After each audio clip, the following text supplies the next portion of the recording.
All right. All right. What's going on, beautiful people on YouTube, on Instagram, and to the podcast listeners who will be listening to this later at some point in time? What up, Black man? Welcome to the Do Make Something podcast, where we focus on helping Black men to overcome mediocrity to become beneficial men for their community by discussing faith, creativity, art, and culture, personal development, and mental health management. I am your host, Jamal Calpin. Thank you for tuning in. Thank you for joining me. So today I'm going to be doing my mental health check-in, and I'm also going to be discussing two other things. I'm going to be discussing a Psychology Today article entitled "The Rise of Lonely Single Men."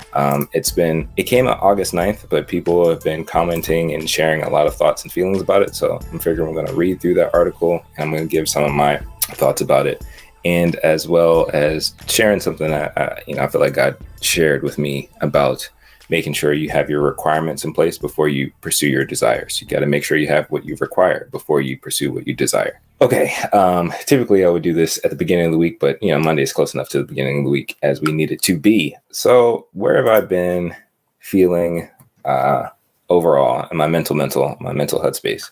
I've been feeling tired, and to be honest, about a couple of weeks ago, I finally got my vaccine, and I had been putting it off for a very long time for a lot of different reasons. But because I'm transitioning into, back into work, it was necessary, it was required for me to, get a job. So I decided to go ahead and get the vaccine. And since then, to be honest, I've been feeling like out of it. Like physically, I've been feeling really drained and feeling really weak. And I feel like my thinking is kind of foggy and stuff like that. And I'm not sure if it's directly tied with the vaccine, but I know that's kind of been where I've been mentally, just kind of like foggy and not really there. And then physically overall, I've just been feeling really, really out of it and like really weak. Like a lot of things that I felt comfortable doing, like carrying things or like opening stuff, I've been struggling to do that sometimes. And it's not like I'm like completely struggling, but I can tell like, this used to be easier. So, I mean, what I'm trying to do with that is like exercise more, trying to make sure I'm getting sleep or whatever. But it's just been strange. It's definitely been strange. I mean, another thing that I've been wrestling with is dealing with grief, which has kind of been messing with my head a little bit. Like, I think the past couple of years, it's been really, really hard and tough for a lot of people, especially with the pandemic and all this stuff that's been going on, especially when it comes to loss, like loss of family members or loss of friends, loved ones, anybody. Like there's been so much loss that's been happening, and learning and knowing how to navigate that grief is challenging. And I think especially as men, it can be really challenging. And, particularly again for the show, it's dedicated and focused on Black men. But like I've been working on how to be comfortable with being sad and grieving and dealing with heartache. And that doesn't have to be like, I think a lot of times we like to associate heartache with like relationships, like romantic relationships, but learning that people are passing away seemingly rapidly is heartbreaking, and it's really hard to deal with. And I think in our culture and in our community as Black men, we are often told not to cry. We're not encouraged to emote or share those types of emotions. But I've been sad, man. I've been like grieving a lot of different things, like grieving the loss of family members, grieving the loss of people, like somebody that I grew up in church with, an older man who was just, he was, when I was growing up and I went to a church, I would really consider it my parents' church. But like while I was there were a lot of people that I had a relationship with, and a lot of older men that were, either ministers or whatever.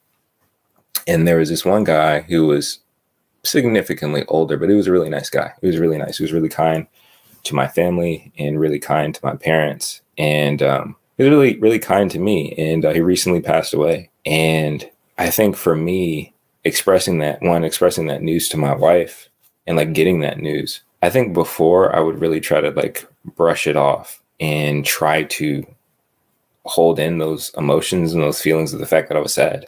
Like I was sad that somebody I knew And I'm not sure what the cause of death was. And I mean, he was older or whatever, but it's still like, even if somebody is older and they die from natural causes, death is still really hard to navigate. And I think it's important that we, as men, embrace grief, that we embrace being sad and being heartbroken for various reasons. Because if we don't do that, if we don't make space to grieve, if we don't make space to cry, if we don't make space to get those emotions out and then process those things, we continue to, one, dehumanize ourselves, which isn't which isn't healthy, and it's not good. Like, you have emotions for a reason. You know, all of humanity was given these emotions to experience, the highs and the lows. But if we are, in response to our community and in response to our culture, hindering ourselves from expressing those things or engaging those things or exploring those things, we're keeping ourselves from being fully human. And I think I like the way that Jason Wilson, the author of Battle Cry, and I mention him a lot because I think the work that he's done with his podcast, his YouTube content, and the 2 books that he's written is really, one, has been very helpful to me, but I think helpful to men in general. And again, particularly Black men, because he really encourages us to become what he coins as comprehensive men. And that means that we are fully in touch with all of ourselves, all of our emotions, all of our thoughts, all of those things. And when we aren't being comprehensive men, we are limiting our experience, and we're keeping so much of ourselves from those we care about and from those we should be interacting with in our community. And like, it's okay to be sad. Like, it's okay to cry. And even though you may not be naturally kind of a naturally emotional person, I think that's something we have to work on and like embrace, especially as Black men. Like, if you have loved ones that have passed, or even it doesn't even have to deal with death. Like, if you are feeling sad about something, explore that emotion, like dig into that, make room for that. And I just shared on my YouTube channel, like three tools to help manage your emotions, like having an emotional release valve to help manage your emotional and mental stress and mental health. Like, whether it's writing out how you really feel, or doing a podcast, or doing a vlog for yourself, like, it's important to get those feelings out and to deal with them. Because if we don't, we're not going to be healthy. And we are keeping ourselves from living, keeping ourselves from healing, keeping ourselves from being our best selves. And so, like, for me right now, like, my mental health, I think it's okay. Just processing things, just processing, like, one, feeling weird, feeling weird. Like I mentioned, feeling weird physically, kind of having like some brain fog, but also dealing with grief. Like, there's a lot of stuff in this world worth grieving about. Like, the state of our community grieves me like every day, every day that I hear about either how we're mistreated, our people as Black people were mistreated, how we mistreat one another, how we adopt and hold on to bad ideas, bad thoughts, bad thinking, and we keep ourselves trapped because we hold on to these things that we hear in media, music, things that we've been indoctrinated from by this system that we live in this country, in this society that we live in. Like, being reminded of that and seeing it and seeing how wicked it is grieving. Like, it grieves my heart. And yeah, it makes me sad. And sometimes, like, I want to cry. Other times, sometimes I do, sometimes I don't. Might get a little tear in my eye, but I'm not trying to fight that anymore. Like, I'm not trying to run away from it, because trying to remain stoic, trying to keep up appearances, almost wearing a mask, isn't healthy. And it's not helping me. It's not helping me to get better or to heal or to even be in a good position to relate well to others. Like, I don't want to play that stuff off anymore. So, like, when I was expressing to my wife that this church family member passed away, I told her I was sad, and I appreciated her comforting me and stuff, and it was hard, but I'd rather not lie and say like, oh no, it's fine, no, it's not fine, it's it's sad, it's heartbreaking, and I'm going to be processing it, and that's okay. Like, it's okay to process those things. It's okay to be honest about where you are when you're dealing with loss, when you're dealing with grief. and make room for that. Make room to get that out, like, of your head, get that out of your heart, like, emote that, whether you do it in private or in public, whatever, but get it out. Don't hold on to it. Don't hold on to it, because it's not healthy. And if we're working to become beneficial men and healthy men for ourselves and for those we love in our community, it's important that we be healthy. It's important that we get comfortable with grief.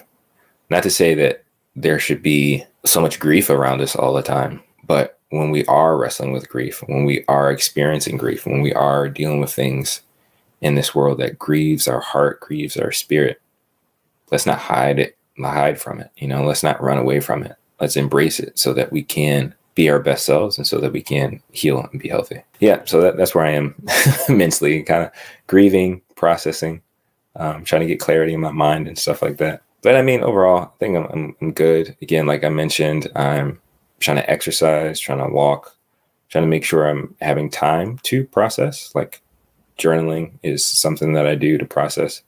Making sure that that stuff is in place and using those tools and even talking to people helps a lot. So if you are in the same kind of place if you're dealing with things like grief or just feeling heavy, make sure you're finding time to use an emotional release valve. Find some time to get those emotions out and process those things.